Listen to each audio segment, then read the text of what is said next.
What is up, y'all? Kevin Kuhn here from Athlete Factors. This is the Athlete Factors podcast, and I am here with an old friend, Justin Herbert, Dr. Justin Herbert now. Thanks, sir. Very recently. Yes. Or as we used to say back in the day, Justin Huber from Herbert Heights, Wayne. Never got old, did it? Every time we passed that exit on the highway, it'd be like, oh. That's where you're from. For 4 years. Yeah, we were like the only two. Were we like the only two locals in college? Yeah, we had McCaw for a while freshman year, but then he left. Yeah. And then Ben Boyer was from like Springboro or something like that, right? Graham or somewhere out there. Yeah. But yeah, pretty much everybody else is kind of from farther away, so. Yeah, we would drive by my house. I wasn't quite as local as you. Exactly. But then like again, 5 minutes down the road. Was. That's true. That's true. I was as local as you could get. Yeah, you were pretty local, bro. Yeah, across the street from high school to college, literally across the street. Yeah, it's a tough transition. You know, that crosswalk is a little tricky over by Faith Hall. So watch out, man. Might get snatched outside of Faith Hall. It's a dangerous place. Unlike Huber Heights, super safe there. So yeah, let's jump into a little bit of the contrast between Cedarville and where you grew up. So tell us a little bit about yourself and then just dive right into that. Yeah, cool. So 33 years old, been coaching and running and around track and field for longer than I can remember at this point, and seems like longer than I've been alive, really. I don't know. But grew up in the Dayton area, just Riverside, Huber Heights, Dayton, greater Dayton area, and definitely a very different environment than small town Cedarville. And so that transition was definitely interesting, and learning to, man, that first semester at Cedarville was tough, man. I was probably as close as you could be to somebody, who wanted to drop out of school and not continue that. But running really was the difference for me. I probably would not have graduated college if it weren't for our team. And you're welcome. And my grades were fine. It's not thank you. I appreciate that. And my it's not that I was a bad student or anything like that. It's just that I wasn't invested in that. I was invested in running. I was invested in our team, and I think you guys knew that. That was to a fault sometimes. Like, I'd put that before everything else most of the time, and that's kind of why I do what I do now, because I had such a formative experience as a college athlete that I wanted to help provide that experience for more student athletes. So nice. So how long have you been coaching? Yeah, so I started coaching in June of 2010 when I got my first job, and so working on 10 years, which is nice. Unbelievable, really, because I feel like it's kind of hard for me to think about our experience in college and think that was like 15 years ago. Isn't that crazy? Man, we're getting old, fam. Yeah. It's ridiculous. I'm 33 this year too, so it's crazy. Yeah. We're getting up there, bro. I don't feel like it until like the day after a hard workout, and I'm like, oh, why do my calves hurt? All I did was walk yesterday. Like, what's going on? It's like, why do I still do this? What am I doing? Yeah. So, I'm gonna be honest with you. This is a genuine response, y'all. I haven't told him this yet, ever, really. So, the first time that we met, we were with good old Nick Swikert, who I had on the podcast not too long ago. I love that guy. That dude is killing it right now. He just went like 15-10, I think, something like that, in a road race. The dude he's out there, man. He's a stud, man. Yes, he is. So we were all on the same junior Olympic team together, and I remember it was right before, I think, the state meet which was up at Bowling Green. Yep. And we were all staying at the same hotel, but I think you were staying with your parents. And I was just like, this dude needs to settle down. He is bouncing off the wall. I'm like, we are racing tomorrow. And you were just like, oh, like seemingly jumping off of walls in hallways. And I was just like, oh my gosh. Like your hair was crazy. And my hair was crazy too. But I was like, this guy's hair is extra crazy. I did. And Big curly afro. It was good days. yeah, Yep. yeah, yeah. And I was just like, man, I, I don't know about this guy. I don't like him. I think he needs some discipline. Maybe he should go into the military. And like I remember my dad being like, "Who is this guy?" And I was like, "I don't know. I've never met him before, Dad." And but yeah, so it was. I was shocked, to say the least. And then we raced there, and then I don't think we had another race until nationals. Yeah, we didn't. It was that meet and then That was nationals. it. I was actually second at that meet. Finished Yeah. second place at that state meet to Well Scotty done. Meyer. Nice. And Scotty kicked my butt that day. And It's no joke. and then we went to nationals, and I pretty much ran just as well there. Really, Yeah, except I kicked your butt. you and everyone else in that field. I think we were a little brash though, right? Like we had a pretty good team, and we were talking about like, hey, we thought we could go up there and podium, and Yeah. Yeah. and then that altitude was no joke, boy. I think I ran like 16:20 at that state meet, and then I came back and I think I ran like 18:40 at the national meet. So. Yeah. So yeah, I think that was really good for me. You know, that was a nice ego boost for me to like pass a whole bunch of people who are way faster than me, and then be like, yeah, come on, hoping that you wouldn't when I tried to pull you along. I do remember that. You came by me and you were like, come on, Herb, let's go. And I was like, trying to breathe. Like, I can't breathe. I'm going to just coast in. I don't know how much air is here. I feel like none currently. There's no air. Yeah. I think I was underwater at the time. So not my favorite race experience, to say the least. But hopefully your opinion of me changed over 4 years of college. Maybe it didn't. I don't know, but I think so. No, it definitely did. And then seeing the transition you've made from college into what you're doing now and progressing to get your PhD, I'm like, oh wow, he's really doing something. I'm so proud of that guy. Growing up a little bit, you know what I mean? 33 years old, I figure I should start maturing eventually, one of these days. It's on my to-do list, you know what I mean? Good. Yeah. But I credit, Coach Orchard a lot for a lot of that. Like he really was a really formative influence for me. And like I said, it's why I do what I do now. It's why I, invest so much time and energy into, because man, coming out of Dayton, just a 18-year-old moron, I didn't know anything about anything. And all I knew was sports, man. Like I knew baseball and I knew running, and I just wanted to run. And so like when we went to that state meet out, and we're running the Junior Olympic state meet, like, yeah, it was hype, man. Like I lived for that, you know what I mean? And you probably saw more of that in college. I mean, I really I was there to run, and I was there for you guys. I've always been kind of a team guy, so I get excited when I get new teammates. You know what I mean? For me, a lot of people say running's not a team sport. I disagree entirely. I think running is the ultimate team sport, and I'm definitely like a team guy. You know what I mean? So I feel like I've always been that way. Probably, like I said, maybe a little over exuberantly, but cool with that. You know what I mean? Yeah. I guess I'd rather go out that way, looking foolish as a teammate, than But I do. I still get excited for races. Although I'll tell you this, I never got nervous for races in college. Like I was never I never got butterflies. I would get amped, but not nervous. But as a coach, I don't control it anymore. So now I'm nervous all day, every day. Well, you probably build all that up, and then you don't get to step on the line. I don't get to run, Yeah. So it's like all that energy is just pent up. It's got to get out somehow. And so I yell, and people are like, "Who's that guy?" And I'm like,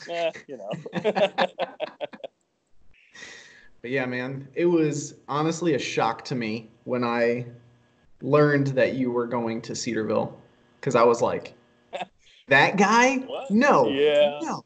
Like up until that point, I think every other word out of your mouth was like a four-letter word Yeah. that was not allowed at the university at Cedarville. So when I heard that you were going there, I was like, oh, he's Interesting. gonna transfer. This is gonna be a Yeah. short stay. So Well, I think met Jesus like coming into my senior year of high school, and was still. I mean, gosh, I went to college and I sat in a Christian life class with Michael Holt as my professor, who passed away shortly afterwards. But I mean, I didn't know nothing about nothing, man. I mean, this guy was talking about like basic scriptural references, and like I didn't know what this dude was talking about. So I I think it was pretty clear to everyone at Cedarville that I was maybe from a slightly different background than your than your standard Cedarville student. yeah. Oh yeah. But it was good for me, and I don't curse very much anymore, and I think kind of hopefully turn myself into a professional adult. At least Yeah, fooling these people for a while. You know what I mean? So. for sure. Got to fake it till you make it. That's my That's motto. right. That's right. I figure 10 or 12 more years, I'll make it there eventually. I can stop faking. You know what I'm saying? Exactly. Exactly. But yeah, so it was like I said, quite a shock for me. But then once I came in my freshman year and I was like, "Oh, okay, like he's really serious about training, maybe more so than I think somebody should be when it comes to accumulating volume and mileage, let's say." Yep. But that was just the kind of guy you were. Like it didn't take me long to realize like you don't really care what somebody else's expectations are of you. Like you're gonna put in work, and even when Coach O says, "Hey, that's your last rep," you're like, "I'm gonna do another one." that happened a few times. Yeah. Yeah, yeah, but it was like no one thought ever that you were weak, let's say, or you were not going to get the job done. Like you were going to gut it out. Like if you were injured, you weren't faking it. If you were in the training room, it wasn't because you wanted to be there so that you didn't have to do something else. Like everybody knew, like okay, like he's probably injured because of all the mileage he's doing, not because not because he like rolled his ankle in running on trails because he wasn't used to it. Like you know what I mean? So that was one of the things I really appreciated about you, and I think one of the reasons that you were captain was because like people could look up to you as an example of somebody who was willing to put in not just the minimum amount of work, but as much as you could. So I thought that was pretty cool. Well, I So appreciate that. I could tell a quick story. I actually I broke my hand in college because Siobhan Fagan, our athletic trainer, mhm. tried to hold me out of a meet one time because I had a stress reaction in my foot. And you know where? Do you remember the ponds, like the little plastic barrels that we used to ice bath in? And there Yeah. were whatever those like AC units were, like the big metal. She told me I couldn't race, and I punched it and I broke my hand. So Nice. if that doesn't like kind of sum me up, you know what I mean? Yeah. But also like it's nice to hear that. And I'll tell you, one of the biggest honors of my college career, which I mean I was no great runner or anything like that. I had some good races and things, but I think the biggest honor of my career was when you guys voted to take me to nationals um, the year that I was redshirted, and instead of taking an additional alternate, and that was, to me, getting that recognition from my team, and these guys like realizing that like, hey man, like we wouldn't be here if this guy wasn't putting this kind of work in with us, and I really appreciated that, and to this day that's probably the biggest honor I've ever received in sports. So Yeah. so I when I say things like I'm a teammate, like I think that comes across to the people that I work with, and I also have those same expectations of my athletes now. So Mhm. I'm definitely a team first type of dude, and I think that comes from probably playing other sports growing up and things like that. But so we need a little more of that in the running community sometimes. You know what I'm saying? So Yeah. Well, like you said, like running, is so often viewed as an individual sport, but it's really hard to be consistently intense enough if you're running by yourself. Like when you've got guys, and we had tons of guys on our team. Like Yeah. there were years we'd have 18, 20 guys, and half of them were walk-ons. And but they'd show up every day, and everybody was just trying to make everybody else better. So if you're having an off day, but you've got 5, 6 other guys who are running right around the same level as you, who are saying, like, if we're not running together on this workout, then it's going to be hard for us to run together in the race. So let's pack up and do our job, or or get out of here, go somewhere else. Yeah. Exactly. Well, some of those guys, you look at like a Chris Vaughn, right, who came in like really wasn't a contributor, and boy, by the end of his time there was a stud. I mean, that guy was an absolute baller. And it came from that kind of mentality of like pushing yourself and following the example of the older classmates. And I think you look at the tradition that Cedarville's established since then, and it's just kind of gotten better and better. And I'm maybe it's a little bit prideful, but I'd like to think that we kind of started that or helped start that and create that atmosphere. And so, sure. Proud to be an alum of Cedarville and proud of what their program is doing. Actually got the opportunity to watch Michalski in the Division I steeplechase last year, take the lead and crash and burn. But man, but he went for it. Crash and burn. But he, it was cool to watch him and be there cheering him on. And it's nice to see track at that level. And I think a lot of us went to Cedarville at the time, NAIA, now Division II, but some of us kind of missed out on that like Division I experience, so it's cool to coach at this level and kind of see that, hey, 400 meters is 400 meters, and like a track is a track, and it's really not all that different, and so it's cool to kind of see that comparison. But for sure. Yeah, it's so hard to compare like a Division I basketball athlete with a Division II, Division III, or NAIA basketball athlete. Like, there's a difference, but like you can objectively see the difference between a D1 100-meter runner and an NAIA 100-meter runner because you have the time. Yeah, exactly. And the thing is like you saw that Waylon Baptist point guard yesterday, I think scored 100 points in a basketball game. I mean, that's unbelievable. Oh my goodness. But he's playing against the NAIA, so you say, but like in track and field, hey, 10-1 is 10-1. 9-11 in the steeple is 9-11 in the steeple. You know what I'm saying? So that's like, true.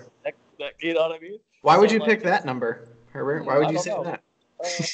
I know somebody around that. But I mean, those things are times, and there's a lot more objectivity in track and field than there is in other sports, which makes it kind of interesting to watch sometimes. But, no, I agree. So, tell us a little bit about. Okay, I'm gonna lead it up this way because this is one of the reasons I wanted to get you on the podcast, because I never in my wildest dreams would have thought that I'd ever call you Dr. Herb. So, at what point, like I remember at Cedarville when I found out that you were like education major, I was like, huh? Like, he's gonna teach kids? Like, he is a kid. Poor kids. So what was the transition from A, what made you want to teach, and then B, at what point were you like, okay, I need to continue my education because I want to keep learning, or like what was it for you that made you want to get your PhD? Yeah, I think for me, I love kids, and so I love working with, like, especially that like bratty age, like 5th grade and 9th grade, like like you're kind of adolescents, young adults, 13, 14, 15 years old. Very awkward. They're just kind of starting to get into like sarcasm and like, and they're stupid and I'm stupid. So we relate, and my mom was a teacher growing up. She teaches special ed in Springfield, not far from where you grew up. And so I've always had a passion for teaching. as far as like education, I don't know, honestly. Like, I've always wanted to learn things. Like, I like knowing how things work. And so it's just kind of a driving force for me. Like, I don't like when somebody asks me a question and I don't know the answer. So I've always tried to learn. What I don't love is standardized education. Like, I've never been a good like classroom learner. You know what I mean? Like, I can learn the things, but I generally teach it to myself or learn it on my own. I'm not good at listening to somebody lecture and then translating that in my mind. Mm-hmm.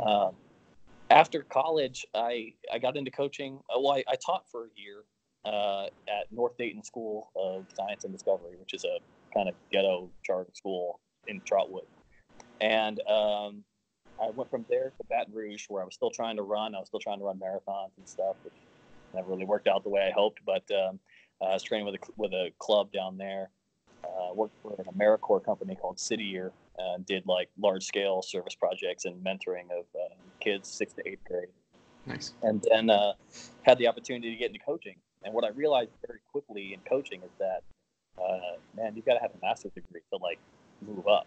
And so I did that. I got my master's from the University of Cincinnati, and it was incredibly challenging, which was, yeah, I think most of my professors in college and my teachers in high school would probably agree with you that if they had to rank the percentages of me being Dr. Herbert at any point in my life, pretty much would be a 0 on that. Yeah, pretty low. But I really got into like urban policy, urban education policy, and things like that, and started studying and reading up on that. And then from there got into like leadership development, and that's kind of what I centered my doctorate around. So my doctorate is in higher education leadership and management, and I did my dissertation on a pilot leadership development program that I helped create here at Oral Roberts, and evaluating the effectiveness of that in terms of leadership development practices and in terms of leadership self-efficacy growth. And so, going through that and learning those things and seeing how it's applicable both to like my program in athletics and also to our athletic department as a whole has been really fun. And so I don't know that I could tell you like why I pursued that. Some of it is a God thing and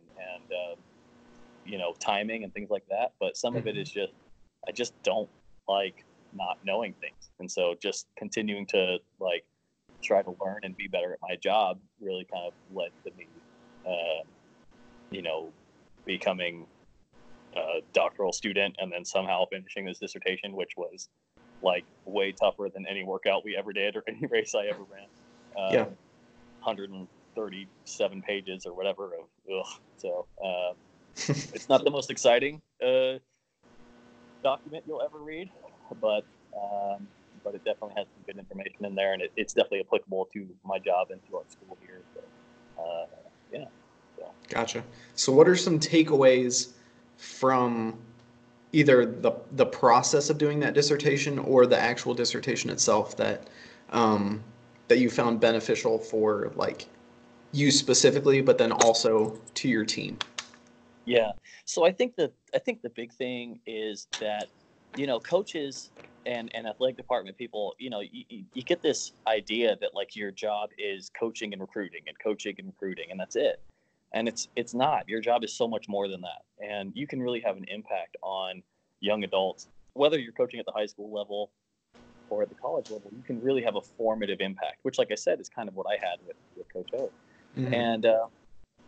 And I stop by his office almost every time I'm home, and he's always just like, "Hey, Kevin, how's it going? Here's a T-shirt from," and I'm like, "Sweet!" Like every time I go, I get a team shirt. It's so awesome.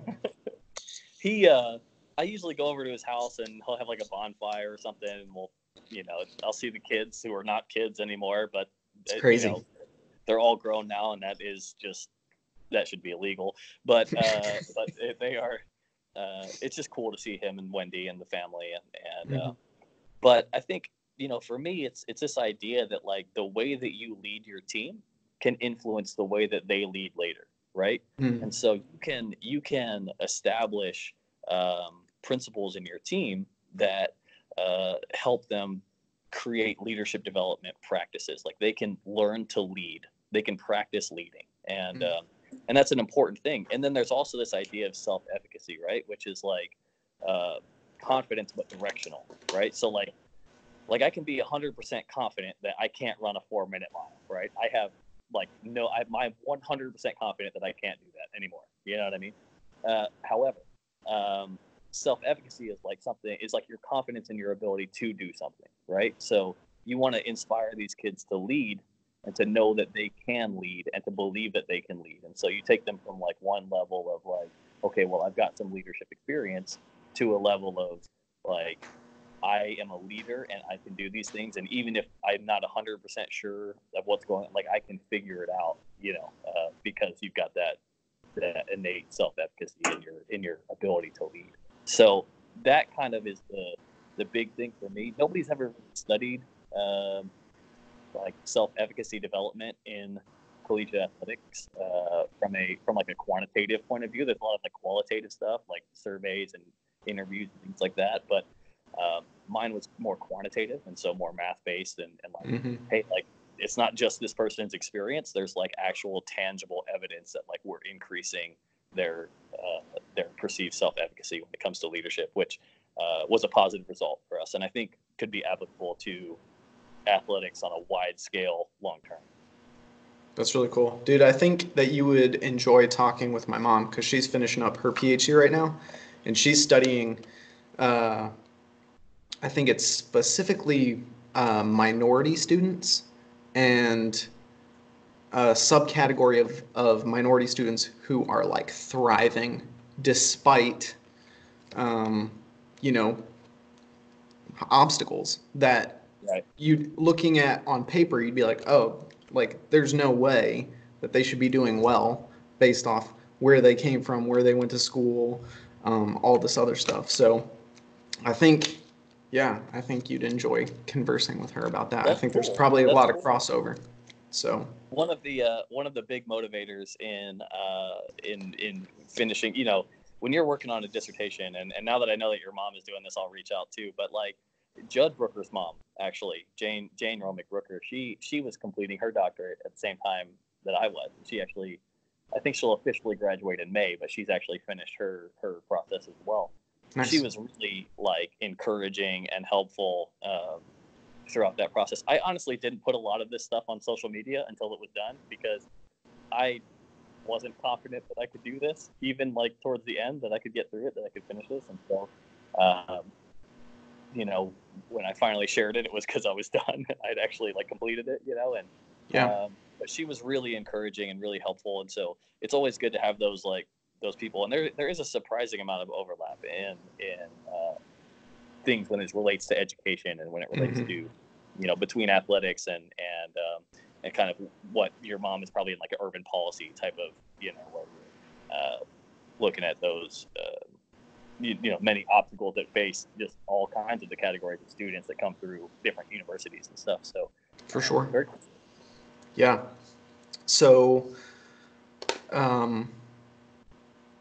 let's transition a little bit to coaching specifically. So at what point did you know you wanted to be a coach? Yeah, what's crazy is I always wanted to coach, and I thought I would coach at the high school level, and I thought I would be a teacher and I would coach because the coaches that I respected and admired and like looked after were high school coaches and teachers. And the thing is like I knew Coach O and I knew Coach Bolander and I knew Coach Scott but I never really considered that as something that was like a profession or something that I could do. I don't know. It never crossed my mind that like I could do that for a living. And when I got the opportunity, obviously jumped at it. And but I think I've always wanted to coach. I've always wanted to work with athletes in some way. College coaching was just kind of a gift that fell in my lap. And, it's been great. Try to make the most of it. For sure. Yeah. No. I knew pretty early on, I think in high school, that I wanted to work with athletes, and then in college, I thought, oh, I'm going to be a college coach. And then if that doesn't pan out because it's really hard to, there's a lot of competition to be a college coach, then, I can coach high school. Like, that's fine. And, you know, obviously I'm the best coach in the world. I'm going to set up a high school dynasty. I'm going to have 5 consecutive years of state champs.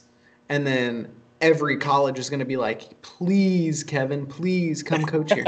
So obviously that's what was going to happen. But then after, Clearly. yeah, after, well, during my junior year when I hurt my back, I was like, okay, I gotta transition into knowing more than just running.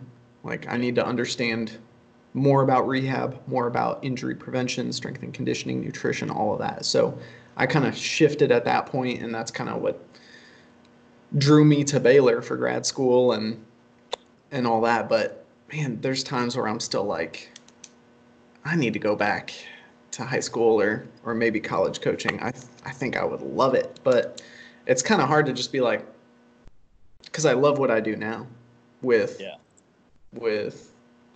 I work with high school athletes, I work with middle school athletes, I work with adult athletes.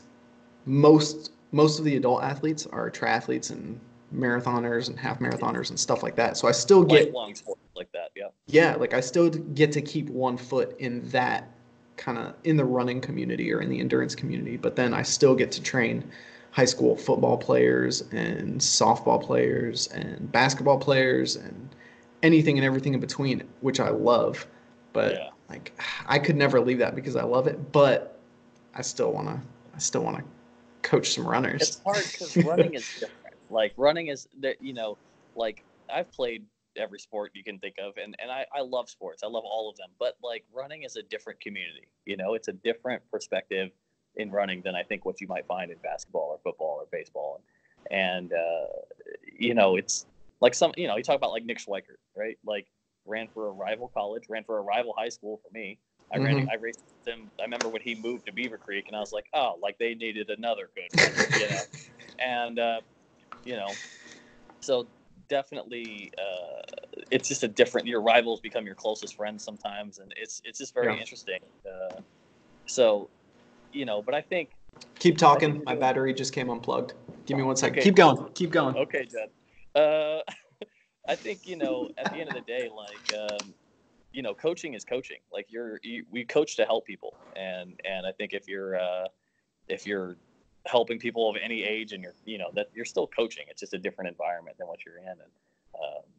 And I think you're doing good work, man. I love to see. You talk about how far I've come and how far I've grown. And you've done the same, man. You've come a long way since it's that little curly-headed rat pro kid that I ran Junior Olympics with too. So I couldn't be more proud. I can't tell you how many of these podcasts I've sat through, and some of them better than others. But I enjoy watching them, and the people that you have on here and the different things they're talking about. It's fun to watch. So I've been proud of you. So. Sweet. Well, if anybody's curious, the first person to be accepted into a PhD program was this guy. So I actually got accepted into the PhD program at East Tennessee State, which was like the best in applied sport physiology. Yeah. And then, and then they were like, "Oh, we don't have any money." Just kidding. I was like, "All right, cool. Well, thanks for letting me know. These were the classes I was going to teach, and these were my research responsibilities and all this stuff," but it was a money issue. So I was like, all right, well. That's too bad. Never mind. Yeah, that was back. There's always room later on. It's not a dead dream. You know what I mean? Right. And it's certainly not a race, and you're. Well, it was a race. This operation, so. It was a race, and I lost. So I was trying to beat my mom. Hey, we raced the ETSU, so. Yeah, we did. Yeah, I got to run the 4x8 there. Remember that? Yeah, that was the butt of some jokes until I ended up with the fastest split on the team. So just saying, I'm just going to drop that in there. Yeah. While you and Judd were running your individual events, too hot shot for the relay. But that's right. Indoor 1,000. That's right. Baller. That was a fun year. That was a good year. I didn't have root beer that entire cross-country and indoor season, and I told my mom. What a sacrifice. It was huge for me, man. Like, you have no idea. It's going to make me cry just thinking about it. Uh, but as soon as I finished, my mom was like, "Hey, here's a 2 liter of mug," and I was like, "Thank you. This is amazing." So that was a weird track. They had one of those, like, it was like 287 meters or something like that. It was a strange. Yeah. So I had no idea where I was that whole race. I was just Yeah. like, okay, I'm just running for my life. Yeah. Yeah, you couldn't tell your splits because it was like every 100 was like, yeah. Yeah. They had crazy. that guy running around with that 400 split paddle, and I could never find him. I was like, all right, whatever, man. Not helpful. Pretty sure the people running the race were faster than he was able to get across. So plus, how would you know? Like, you got to be so confused. Like, it's like, oh, now I go over here and then no, I don't think so. He's just got to be an expert at ETSU split markings. I don't know. It's crazy. Quite the role to have. Quite the job to have. That guy. Seriously. So, what do you consider like your primary role as a coach and leader? Yeah, I think I think at the end of the day, my job is to develop young men and women. And I can't remember who said it, but there's this quote out there, and I'm sure if you Google it, it's probably by somebody way more famous than either of us. But it's like, hey, how's your team? And the guy's like, or how do you feel about your team? And the coach is like, I don't know, ask me in 20 years. Mm-hmm. And just saying that, like, athletic championships, athletic goals are short-lived, but developing people of character and developing people of strength and grace and compassion, like that to me is my primary role. I mean, I coach the 800 meters and up here, and I coach the hurdles as well. And but ultimately, I coach student athletes who need guidance and who need leadership and who need love and who need compassion. And to me, that's my number one role. That's my number one responsibility. Gotcha. So, along those lines, what are the most important factors that you have to consider when coaching collegiate athletes? Yeah. So, a lot of people think, like, it's so easy to watch football on Saturday and think, oh, man, I can't believe he missed that tackle, or why can't he make that pass, or whatever. But, people got to realize what these athletes go through. I mean, I've got athletes taking 18 credit hours and balancing cross country and indoor and outdoor. A lot of them work. A lot of them are involved in other things on campus. And it's difficult. It's a challenging thing. You have to really be excellent at time management, excellent at balancing, workloads to be a college athlete, especially at the Division I level. And so when I think of, like, what my role is to help them manage their time, to help them balance their expectations in a way that allows them to be successful both in the classroom and on the track. And that looks different for every person, and it looks different for every athlete. Gotcha. So, what are like the biggest issues that you have to deal with, either on a daily basis or just kind of not necessarily stuff that reoccurs, but like what are the big problems that you've had to deal with as a collegiate coach? Yeah, I think, there's two things that come to mind. The first one is injuries, right? Like in distance running, especially, you're always banged up. There's always something going on. You know that. I know that. We've been there. So managing that and trying to find ways to help those athletes stay healthy, get stronger, deal with those strength imbalances and strength deficiencies. Like I said, on top of their already hectic schedules, because rehab is just another addition to already crazy schedules for these athletes. And then the second thing is, mental health. Like our student athletes we ask so much of them all the time. They're so taxed all the time that, sometimes they just need to vent. Sometimes they just need to talk. Sometimes they just need a coach to be there for them, to listen, to help them, through whatever issue is going on that week, either with school or with their families or with running, or maybe they didn't run as well as they'd hoped that meet or whatever. And so I try to be that guy. I try to be available to them. I live really close to campus. I live less than a mile from my office. That's intentional. That's not, my wife and I intentionally live close for that reason, so that we can be available at any hour. And so that probably the most common issues would be, like I said, like kids needing an opportunity to vent, somebody to listen to them, somebody to understand them, and show them compassion and love. Gotcha. So how do you make yourself as effective as possible in doing all of those things? Like what do you do, like, for you to make sure that you're always, you wake up every morning and you're fresh and you want to do those things? Yeah. I think for me, it just comes down to motivation and like, I constantly like refocus myself. Like I spend a lot of time in prayer for each of my athletes every morning. I'm in prayer for my team, for my athletes, for our coaches, for our athletic department staff. And then when I come to work, I'll have a list of things to do. I literally will write out like a to-do list of things to do. And I never get through that list ever in a day because other things come up. And so for me, it's about flexibility, and it's about,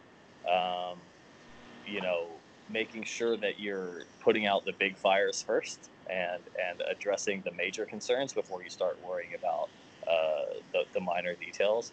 I think listening to the athletes, talking to them, sometimes you'll get to a practice and you have a workout scheduled for that day and the kids will show up and you can just tell they're just not ready to go for whatever reason. Like they're gassed, something's going on, whether it's finals or midterms or there was some event on campus or whatever. And you've got to be able to read your athletes and read the room and just kind of see like, hey, this isn't going to work today, and adjust and be flexible. But otherwise, like, I mean, anybody can write a training plan and, read it off to their kids every week. That's not coaching. And you've got to be able to adapt and to manage the athletes that you have.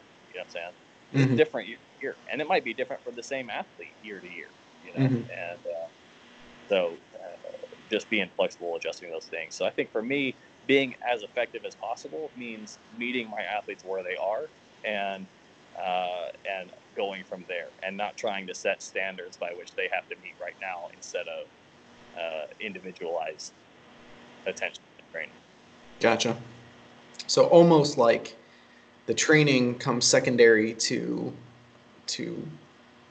addressing like life needs or whatever's going on in their life first. Make sure that's taken care of. Well, then you can train. But I also think too, look, running is simple, right? Like I think people make running out to be more complicated than it is. At the end of the day, man, and I use this analogy all the time, right? If you want to get better at shooting free throws, what do? You get in the gym, you stand on the free throw line, and you chuck up a bunch of free throws. You know what I mean? And and unless you're Shaq, then you're probably going to get better at it, And I think running is the same way. At the end of the day, you got to get out and you got to pound pavement, And you know me, I'm a mileage guy. I believe in my highest mileage weeks as an athlete were in the 160s. I firmly believe that the more you run, the better you get. Now, there's limits, obviously. I don't want to take a kid running 20 miles a week and jump him into running 80 miles a week. I'm not going to do that.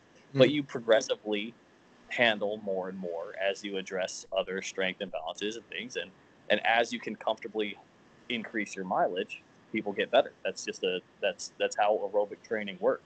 And, so I'm a firm believer in a mileage-based system. My athletes are somewhere around 80 miles a week for my top guys. My women are 65 or so at the top end. And then, my mid-distance people obviously run a little less than that. The training is important. But I tell my athletes that the training is the easy part. You get to show up to practice, turn your brain off, do whatever I tell you to do, and then you can go back to thinking after that. But I don't need you to think at practice. I need you to run. It's a whole different, like, to me, that's what helped me in college the most is knowing I had that like 2 or 3 hour block every day where coach was going to give me a time, and all I had to do was focus on running that time, and that was it. And it's almost more simple than people think it should be. You know what I mean? And so I'm not going to say those things come secondary to training, but I do think that like life is bigger than athletics, and you can't gauge somebody's effort, somebody's performance, if you don't understand all of the things that are going on in their life. You know what I'm saying?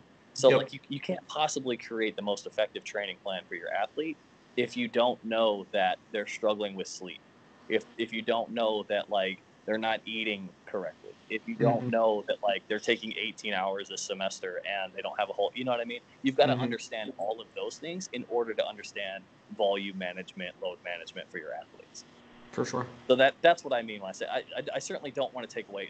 You know me. I love training. I love running. I think for me, I probably love training as much as I love racing. I mean, it's my favorite part. I love the process of running and becoming a better runner.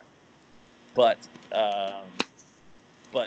in that process is understanding all of the things that go into like load management. For sure. Yeah, there's a whole lot more variables than just did you show up today? Like, yeah. 2 hours a day does not make a runner. Like anybody can fit a practice and then not live the lifestyle outside of that. And so it's got to be a combination of both. Distance running is a lifestyle, man. It's not it's not something you can just show up and practice 2 hours a day and then go drink root beer all day. You know what I mean? You've got to invest, you've got to sacrifice, and you've got to, as a coach, you've got to know who's making those sacrifices and who isn't, and what needs to be done to get better from there. So. For sure. Yeah, I think, like you said, it is pretty simple. Like, it's so easy to make things more complicated because it's like you can talk about foot strike, you can talk about power output, you can talk about stride length and stride frequency, and you can top side mechanics, bottom side mechanics, front side mechanics, back side mechanics, total volume, the zones that you're training in, quality over quantity. Like there's so much you can talk about.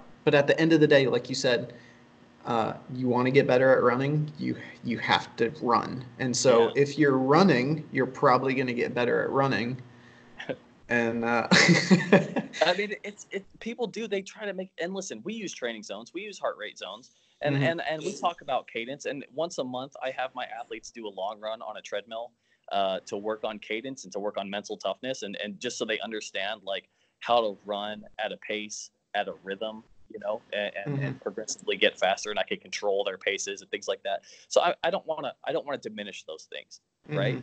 But the thing is if you get so lost in those details that you can't see that, hey, that kid that you want to go run 18 miles at 6:30 pace today just had a midterm last night and like, you know, is running on 2 hours of sleep. If you can't see those things, then it really doesn't matter what your training plan says, because they're not going to get through it. So they, like, when we're talking about priorities, right? Which there's a great, you know, the word priorities is kind of a misnomer, right? Because like, you couldn't even pluralize the word priority until like 50 years ago. It was just priority. There was no such thing as multiple priorities. It doesn't make sense. It's a contradiction in itself, right? You can only ever have one priority at a time, right? You can't have multiple priorities. Priority literally means the most important thing in front of you right now. So like the most important thing to you. So you can only ever have one. And so it's important to understand what the priority is at that moment. And your priority is either the workout or the athlete, but it can't be both.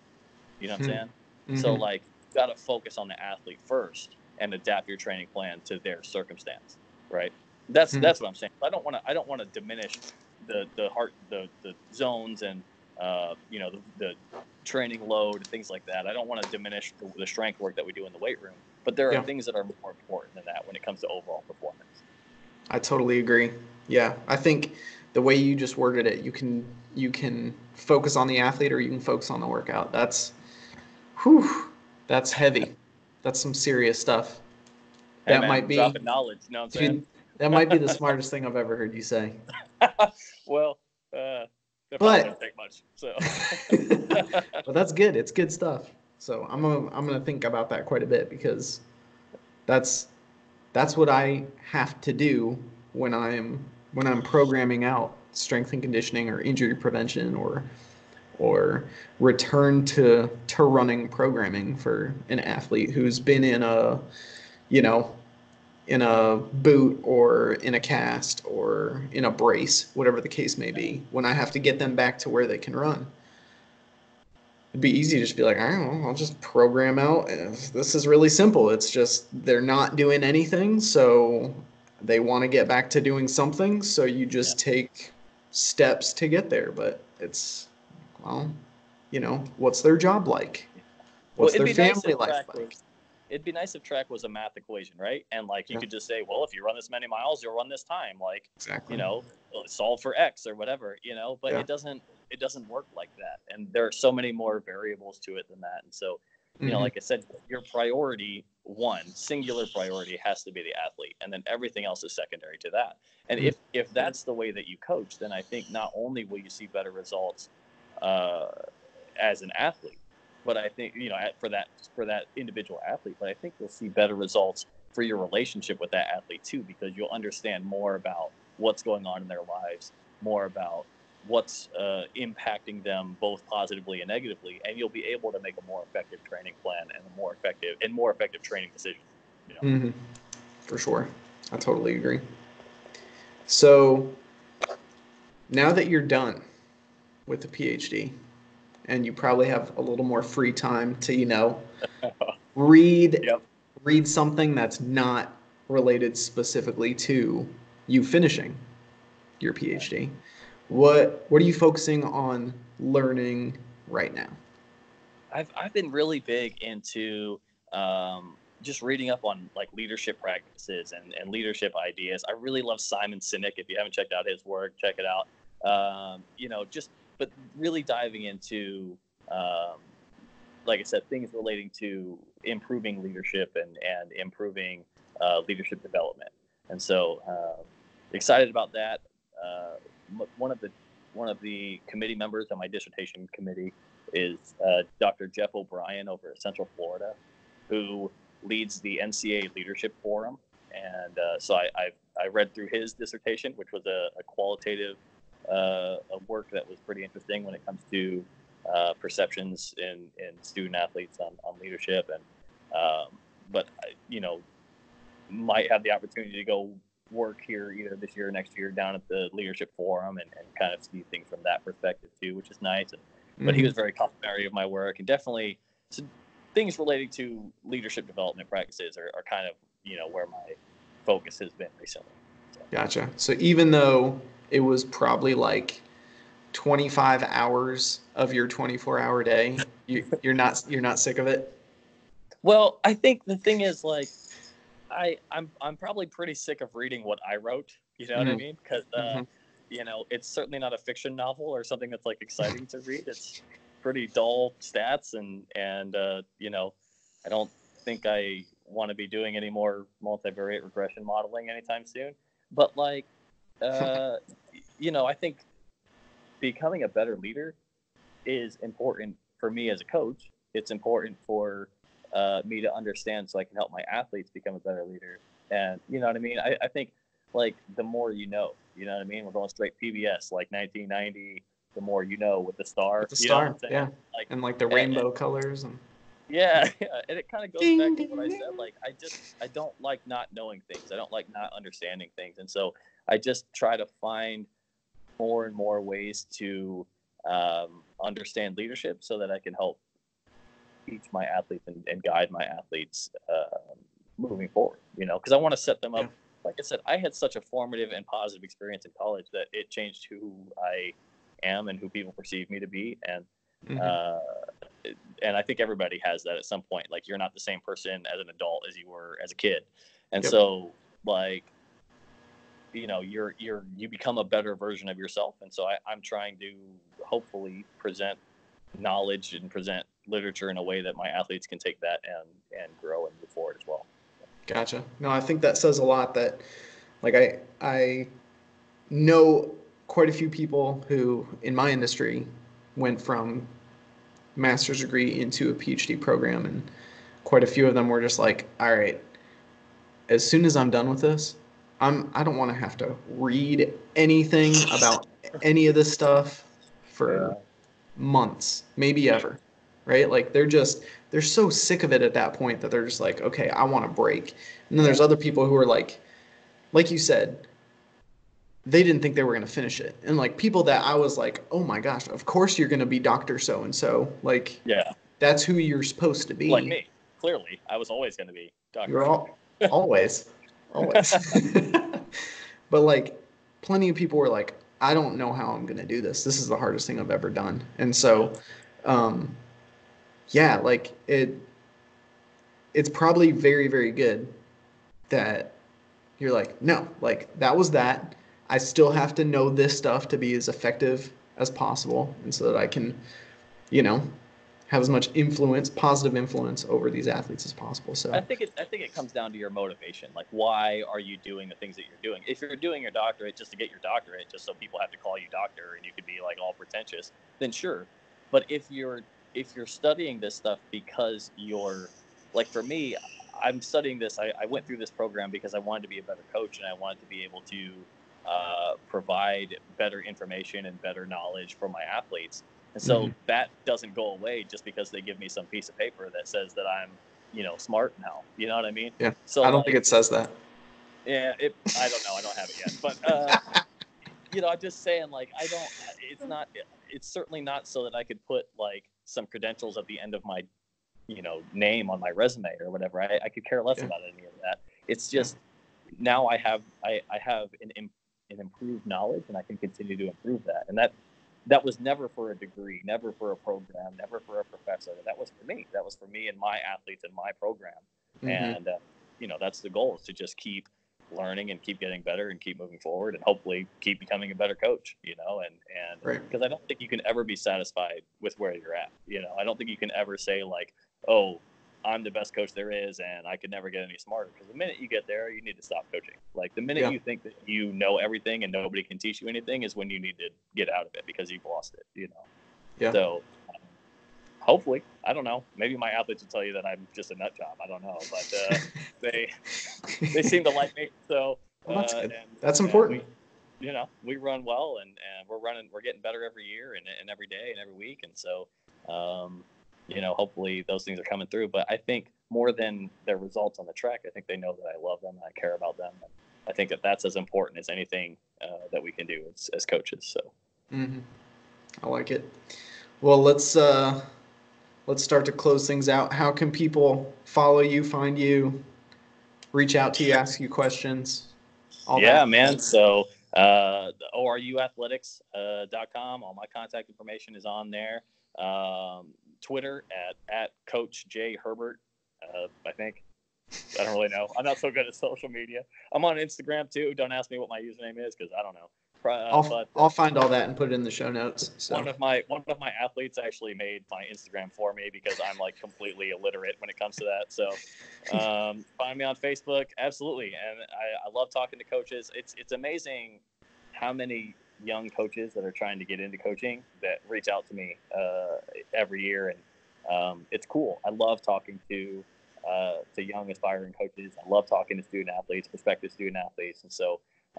Always open to that. And if any of your viewers are interested in anything I have to say because they clearly didn't get the memo, then I'd be glad to talk to any of them. And but man, I appreciate you having me so much. I love what you're doing with this podcast, and look forward to seeing more iterations of it with higher level interviewees.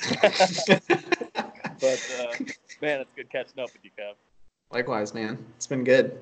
I knew we would have a few laughs. So if nothing else, that's important. So Exactly. have any advice for anybody listening? Anything that's on your heart or mind that you feel is worthwhile to share right now? I would just say to wrap things up, man, like if people take anything from this interview or from what I say, which I don't know why anybody would listen to me about anything, but if they did, I would say, the two things are like, put the athlete first, and then, Colossians 3:23, like work hard at everything as if you're working for God and not for men. And if you can do those two things, like that's my life verse, man. I just believe that like at the end of the day, like my work is not for me, it's not for you, it's for a higher purpose. And if we work like that every day, then people are going to see that, they're going to respect it, and your work is going to be of a higher quality. So hopefully that comes through in the things that I do here. Obviously, ORU being a intentional Christian school is a little different than most of your Division I universities, which is why I love working here. But at the end of the day, that's got to be the focus. And so God first, athlete second, everything else then. You know what I mean? That's how it goes in my mind. So. Perfect. Awesome, man. Well, thanks again. I've thoroughly enjoyed it. I'm sure everybody watching and listening has as well. So we'll get you on again in the future to talk about some more fun stuff, Dude, running, anytime. and awesome. Anytime. Love it. Sweet. Pleasure. Awesome. Alrighty, y'all. Catch you later. Peace.